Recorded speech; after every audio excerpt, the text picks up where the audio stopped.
The morning after we were married, I woke up alone. The space on the bed next to me where my new husband had been was empty and cold, and at first I didn't think much of it.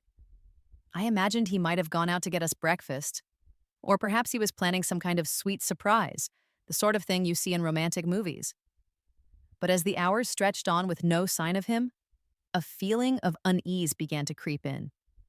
His phone went straight to voicemail every time I called. I walked through our new house calling his name, but the only answer was silence. I noticed his wallet was gone from the nightstand, and so was his favorite watch and his passport. A knot of fear tightened in my stomach. With shaking hands, I finally dialed the police, but the officer who answered was dismissive, telling me that I had to wait a full 24 hours before they could file a missing person report. That was their policy, he said. So, I waited. I sat in my living room, still wearing the white dress from our wedding, my makeup smudged and my hair a mess, feeling my heart begin to fracture. Eventually, I drove to his mother's house, hoping for an explanation. She didn't seem surprised to see me. Instead, she just looked exhausted, as if she had been expecting something like this to happen. When she opened the door, she looked at my face for a moment before speaking calmly.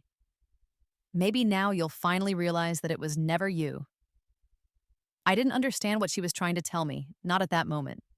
It wasn't until I stepped inside and saw an old photograph hanging on the wall of her hallway that the pieces started to come together.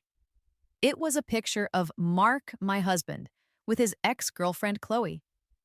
They had been deeply in love once, and while I knew she had supposedly moved to another country, I had never paid the rumors much mind. Standing there, looking at that photo, a terrible understanding began to dawn on me. A few days after that, a news report came out about a major landslide on a mountain road not far from the train station. A car had been completely crushed by the falling rock and debris. When they read the license plate number, it matched Mark's car. They didn't find any bodies in the wreckage, but the vehicle was destroyed beyond recognition. The police concluded that he and whoever was with him had died in the accident. Her name was never officially mentioned, but the whispers started almost immediately. Everyone assumed he had left me for her the day after our wedding and that they had died together. I remember standing in front of my bathroom mirror, my eyes red and swollen, the hem of my beautiful wedding dress now torn. I didn't even have the energy to cry. I simply packed a single bag and left that house. His family never called me, not even once, to see if I was okay. I found a small room for rent above a local bakery. The landlady, a kind older woman, said she felt sorry for my situation and gave me a discount on the rent. I managed a weak smile and thanked her. It was all I could afford at the time. I started working 2 jobs to make ends meet, stocking shelves at a grocery store during the night, and working at a small printing shop during the day. There were weeks when I hardly slept at all, but I pushed forward. About 6 weeks after Mark had disappeared, I discovered I was pregnant. There was no feeling of joy when I saw the positive test, just a profound silence followed by a wave of fear. I sat in the sterile environment of a small clinic, clutching the confirmation paper in my hands, wondering how on earth I was going to raise a child when I could barely manage to take care of myself. I kept the news a secret from everyone. I didn't tell my friends, I certainly didn't tell his family, and I didn't even mention it to my kind landlady. I quietly began to collect baby clothes from thrift stores and stopped eating meat to save a little extra money. During the cold winter months, I would heat bricks in my small oven and wrap them in towels to keep my bed warm because I couldn't afford to run the heater for long. When I couldn't afford prenatal vitamins, I boiled spinach and drank the water, praying it would be enough to keep my baby healthy. When the time came, I gave birth completely alone. There was no one's hand to hold, and I left the father's line on the birth certificate blank. The nurse asked me what I had decided to name him. I looked down at his tiny, perfect face and whispered the name, Leo. His eyes were still squeezed shut, but his lips made a soft, suckling motion, as if he was already searching for something in this new world. I held him close to my chest and promised him, "You are not his mistake. You are my miracle." Leo grew so fast. He learned to smile long before he could crawl, and he would laugh at the simple sight of shadows dancing on the wall. He always seemed to be reaching for the light. His existence fueled me. I worked even harder, learning how to cut hair on the weekends and taking on extra shifts cleaning office buildings late at night. Every single day before I left for one of my jobs, I would kiss Leo on his forehead and whisper to him, "You are the reason I wake up every morning." His first word wasn't mama or dada, it was strong, a word I used to whisper to him every night before he fell asleep. "We are strong," I would tell him, and somehow he seemed to believe it with his whole heart. When Leo turned 5, I used every single penny I had managed to save to enroll him in a decent school. He didn't have the fancy clothes or the expensive toys that the other kids had, but he had a shelf full of books, a pair of warm shoes for the winter, and a mother who cheered for him louder than anyone else in the audience at school events. I never missed a single one of his performances, no matter how exhausted I was from working. He would always scan the crowd of parents until his eyes found mine, and when they did, he would break into a smile that was as bright as the sun. One afternoon, after one of his music classes, a tall, well-dressed man approached us.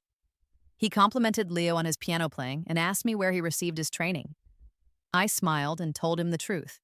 At home, on a secondhand keyboard. The man raised an eyebrow and handed me his business card. He explained that he ran a charity that helped fund the education of children who showed exceptional potential. I took the card and looked down at Leo, then back at the man.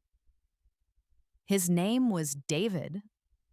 He studied Leo for a long moment, and then his gaze shifted to me as if he was trying to solve a puzzle. I didn't think much of it at the time. Now Leo is 7 years old. We no longer live in the small room above the bakery. David helped us move into a small, clean apartment much closer to Leo's school. He never asked for anything in return for his help. He just said that every child deserves a fair chance in life. I would sometimes see him at school events, always standing near the back of the room, clapping politely, a quiet and steady presence. Leo started calling him Uncle David, and I never corrected him. I had truly started to believe that our past was behind us, and that I had done enough to protect my son from the weight of his origins. But I was wrong. On the day of the school recital, I felt a shift in the atmosphere before I saw anything. It was a strange pressure in the air that made my heart start to race. I turned my head slightly and saw a man walk into the auditorium, holding a woman's hand. His face was older and thinner than I remembered, but it was still painfully familiar. It was Mark. The air left my lungs, and for a moment I couldn't breathe. I tightened my grip on Leo's small hand. He looked up at me with a smile, then waved excitedly at someone standing behind me. I followed his gaze and saw that Mark was staring directly at us. His face was pale, frozen in an expression of pure shock, like a man who had just seen a ghost. His hand slipped from Chloe's as his eyes focused on Leo. When my son ran toward me, proudly holding up a drawing and calling out, "Mom, look what I made!" Mark stumbled backward as if he had been physically struck. His face seemed to collapse, and he looked like he was struggling to breathe. At first, Mark didn't say anything. He just stood there, his eyes fixed on Leo, as if he couldn't process what he was seeing. His lips were slightly parted, but no words came out. Chloe reached for his arm, whispering something to him, but he pulled away from her touch as if it burned him. His gaze never left my son. Leo looked back and forth between us, a puzzled expression on his face. "Mom, who is that man?" he asked, tilting his head to the side. I crouched down to his level, gently brushing a stray curl from his forehead. "He's just someone I used to know a long time ago," I whispered, knowing this was not the right time or place for a real explanation. Mark finally took a step forward, his movements stiff and uncertain. "Clara," he said, his voice raspy and unfamiliar. It was the first time he had said my name in 7 years. I remained silent. He looked at Leo again, his eyes filled with a desperate, frantic energy. "Is that my son?" he asked. The words were quiet, but the panic simmering beneath them was loud and clear. I slowly stood up, positioning myself between him and Leo. "You don't get to ask me that," I said, my voice firm. Mark opened his mouth to speak, but I cut him off, my voice steady. "Not after you disappeared the day after our wedding. Not after you faked your own death." He winced when I said that. Chloe quickly jumped in, her tone dripping with mockery. "Faked his death? Oh, come on, don't be so dramatic," she said, that same arrogant smirk on her face that I remembered from years ago. "It was an accident. We almost died too." She spoke as if she expected me to be relieved that they were alive. but all I felt was a wave of nausea. Mark looked around nervously, as if he was afraid someone might overhear their conversation. Can we please talk about this somewhere else? He asked, rubbing the side of his forehead. I didn't know you were pregnant. I didn't know you had a child. You didn't know, I repeated, crossing my arms over my chest, because you didn't care. You left with her without a goodbye or any explanation. You sold our furniture, emptied our joint bank account, and vanished. You took everything and ran. I hadn't planned on saying all of that, especially not in front of Leo, but the words tumbled out before I could stop them. Mark's jaw tightened. It wasn't like that, he muttered, though he sounded as if even he didn't believe his own words. Then tell me, I snapped. Tell me exactly how it was. Tell me why you left me all alone on our honeymoon when I was 6 weeks pregnant. Without saying a word, Leo tugged on my sleeve. Mommy, can we go home now? He asked quietly. He had never liked it when people argued or raised their voices. I nodded and picked up his sketchbook from the chair. I think we're finished here, I said. But Mark stepped in front of us, blocking our path. I just want to talk, he insisted. I need to understand. My hand tightened around Leo's. There's nothing for you to understand, I said. You made your choice. You chose her, and now you have to live with it. Mark's face twisted, as if he had expected a different reaction from me, perhaps tears or begging for answers. But I had already shed all my tears for him years ago, alone and in silence. He didn't get my tears anymore. All he got was distance. That evening, I received a text message from an unfamiliar number. The moment I read the words, I knew it was from him. We need to talk. I deserve to know the truth. I blocked the number without a second thought.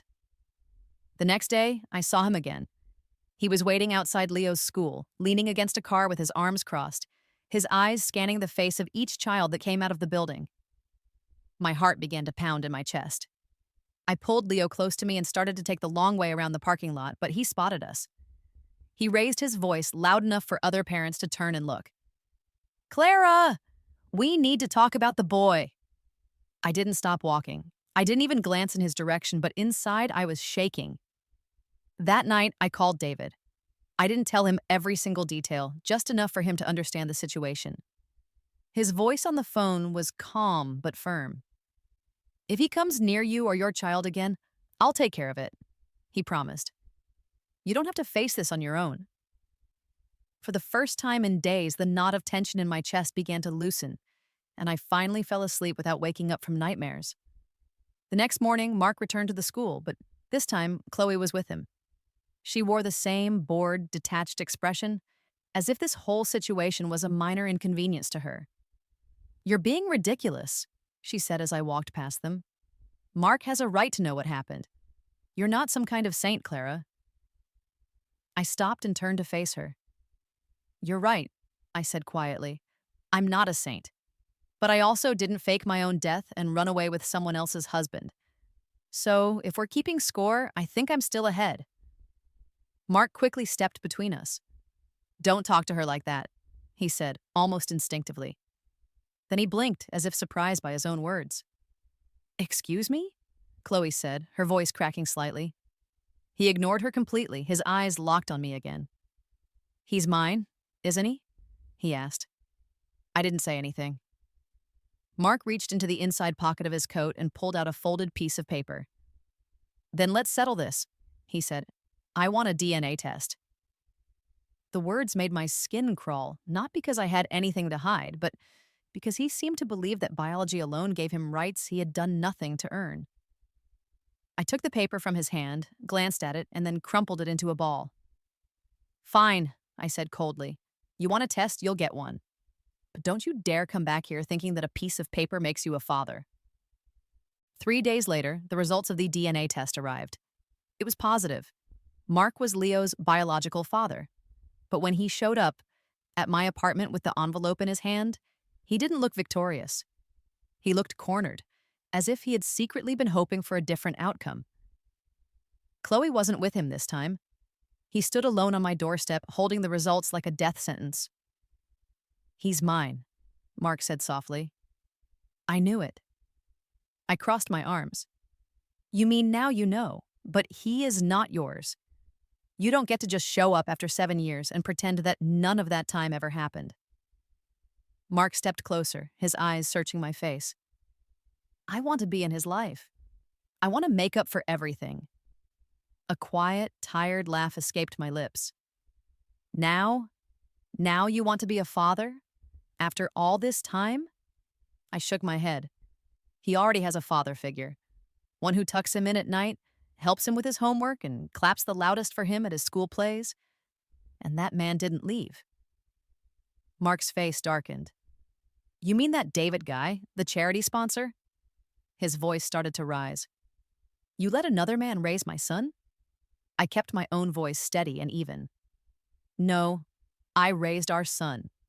And David helped. Mark's eyes burned with a sudden anger. You cheated on me.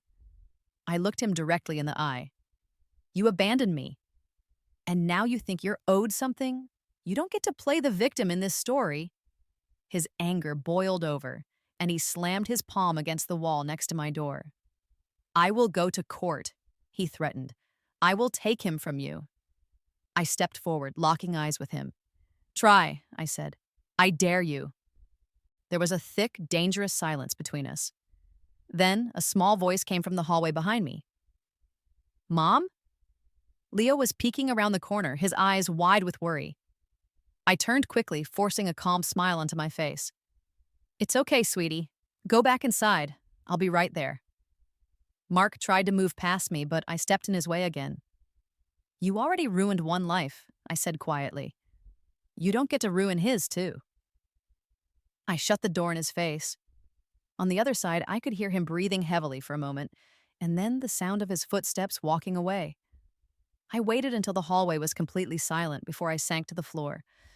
My hands were trembling, and my heart was pounding so loudly I was afraid Leo might hear it. When I looked over at him, he was sitting on the couch, drawing quietly in his sketchbook. He didn't ask who the man at the door was. He didn't need to. He just looked up at me and asked, You're my only mom, right?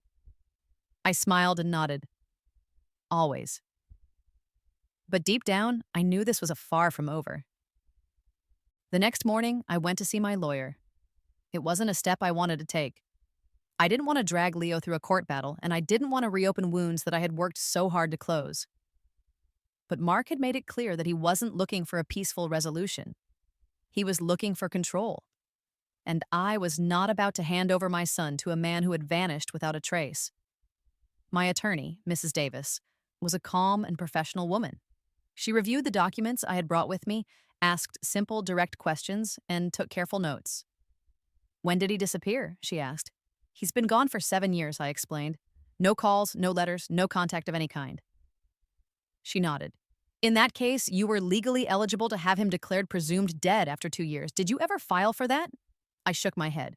His family insisted it was too soon. They refused to support it. Mrs. Davis scribbled another note. That's all right. According to the law, if someone is missing with no contact or evidence of life for that long, our case is strong. She gave me a list of documents to gather, school records, medical bills, photographs, anything that proved Leo had been raised solely by me. I had boxes full of such proof. Every diaper receipt, every pediatrician's bill, every report card, and every tiny pair of shoes he had ever outgrown. I wasn't ashamed to show my life on paper. I just hated that I had to. That night, I sat Leo down and gently tried to explain that things might get a little complicated for a while, that some people might ask him questions, but that I would be right there beside him through all of it. He didn't say much in response. He just hugged me tightly and said, I know. I didn't understand how a 7-year-old could possess so much quiet wisdom, but he had always been that way. The week that followed was a blur.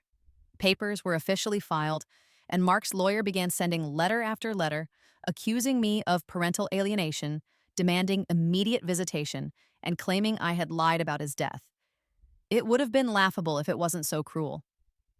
Mark hadn't sent a single text message in 7 years, and now he was trying to paint me as the villain.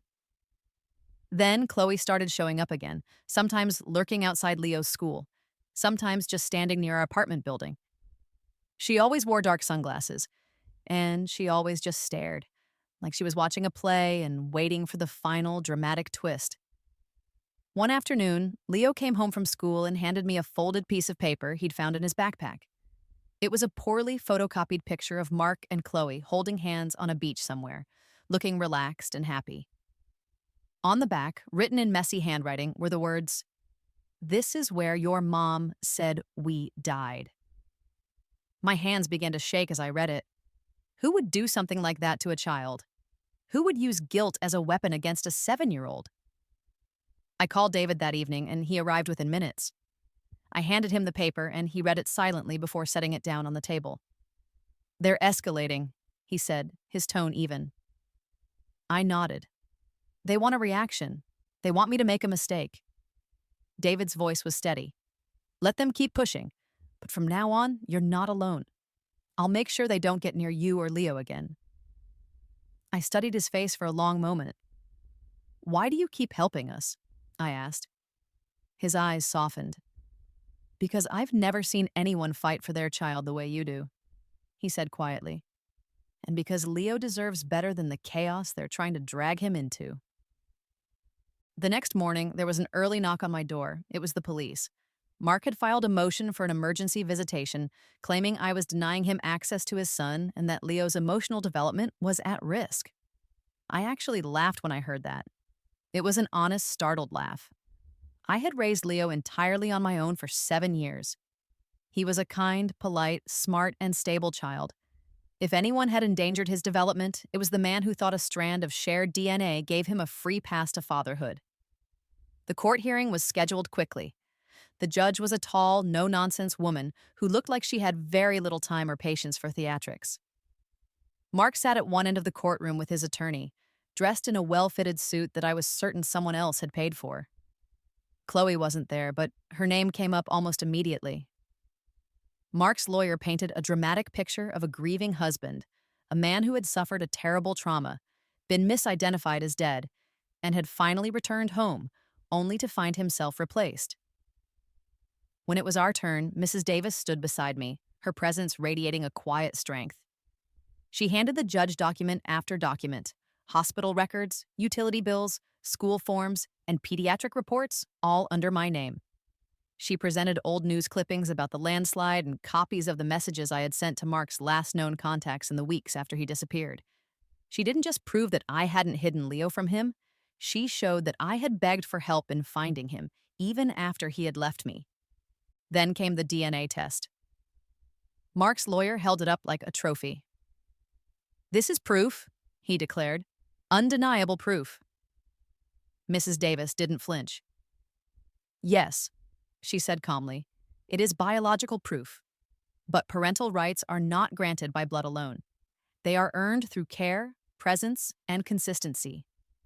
My client has been both mother and father to this child for 7 years. The respondent was, for all intents and purposes, legally dead. We ask the court to formalize what life has already made clear. Mr. Mark Fisher is not fit for custody, visitation, or any decision-making role in this child's life." The judge was quiet for a long moment, and then she turned to address Mark directly. "Do you have any proof, any at all, that you attempted to contact your wife or your child at any time in the past 7 years?" Mark opened his mouth, then closed it, glancing at his lawyer. He had nothing. Not a single call, letter, or message. The judge turned back to Mrs. Davis. "This court rules that full legal and physical custody shall remain with the mother. The father's name shall not be added to any official record without the mother's written consent. Visitation is denied. Any further attempts to interfere will be considered harassment." Mark shot up from his chair so quickly that it tipped over backward. His voice trembled with rage. "You can't do this. He's my son." I slowly rose to my feet. "No, Mark," I said, my voice clear and steady. "He's my son." Leo ran over and took my hand. He looked at Mark for a brief moment, then turned his back on him, not with fear or anger, but with a quiet finality. Outside the courtroom, Mark's expression twisted into something dark. "You'll regret this," he hissed. "He'll grow up and ask why I wasn't there." I looked at him without blinking. "And I will tell him the truth," I said, "that you were alive and you chose not to come back." That night, Chloe finally broke. She showed up at our apartment door, her mascara smudged and her mouth trembling. "He's throwing me under the bus," she said, her voice sharp with rage. "He's telling everyone it was my idea, that I was the one who made him run, that I forged the documents and faked the photos. He said we would disappear together, that no one would care about his boring little wife. We used your name to access one of his old accounts just for a little while, and now he's pretending I did it all by myself." She paced back and forth in my hallway, her hands shaking as the words tumbled out. Then she stopped and looked directly at me. "He's not done with you," she said. "You know that, right? He's obsessed now. You beat him and he can't handle it. He'll do something reckless." I nodded slowly. "Then he'll find out I'm not the same woman he left behind." And I meant it. I wasn't scared anymore. I wasn't waiting for the other shoe to drop. I was ready for it.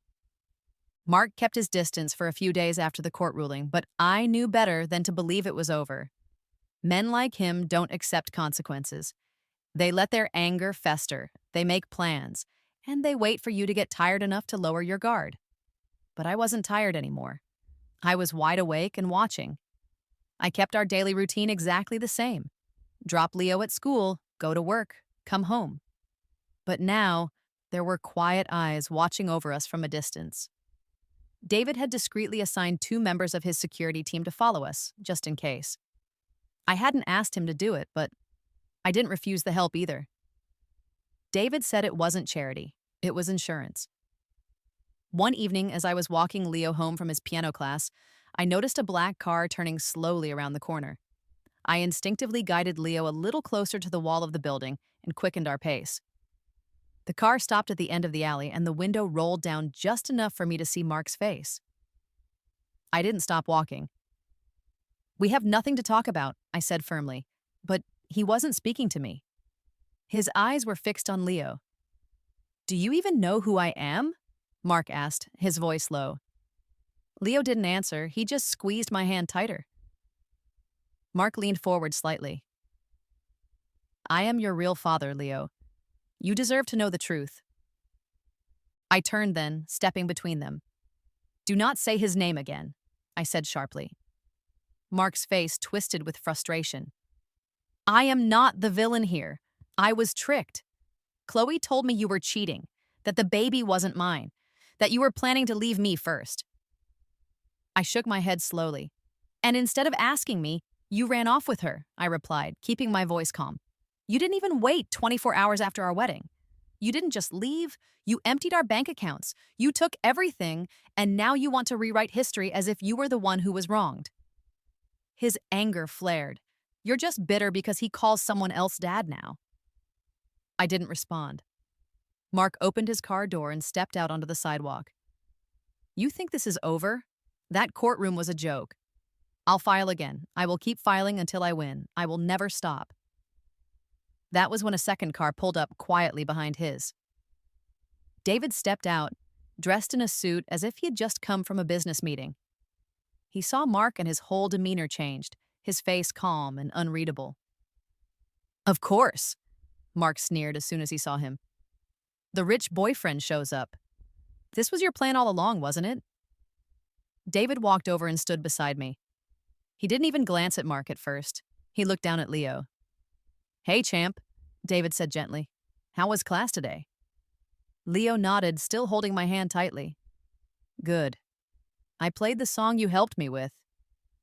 David smiled. "That's my guy." Finally, he turned his attention to Mark. "If you come near them again," David said, his voice quiet but steady, "I won't take you to court. I will take you to the press." Mark opened his mouth, but no words came out. "You really think the world will forgive a man who faked his own death?" David continued, "and abandoned his pregnant wife, all to run away from some debt?" Mark's jaw clenched. David leaned in slightly. "You're not the first man I've had to erase," he said softly. "But you will be the easiest." Mark's eyes narrowed. "Is that a threat?" David's tone remained polite. "A promise." Then he turned back to me and said, "Let's get Leo home." Later that evening, Leo looked up at me from the couch and asked quietly, Is he really my dad? I sat down beside him and pulled him into my arms. He's the man who helped create you, I said softly. But that doesn't make him your father. Leo rested his head against my chest. I don't want to see him again. I kissed the top of his head. You won't have to, I whispered. I will make sure of that. The very next day, the story exploded. A national news report aired showing security footage of Mark and Chloe vacationing on a tropical island during the years they were supposedly dead. Someone had leaked everything: hotel logs, bank transfers showing Mark funneling money, even the original police report from the accident. Their carefully constructed lie unraveled in a matter of hours. Chloe went completely silent, but Mark panicked. He called me 7 times that day, leaving a series of voicemails that ranged from desperate begging to angry threats. I didn't answer a single one. That evening, David invited me to dinner. Not a date, he said. Just food and a little quiet. But I could tell something was on his mind. For the first time since I had met him, he seemed nervous. There's something I should probably tell you, he said as we finished dessert.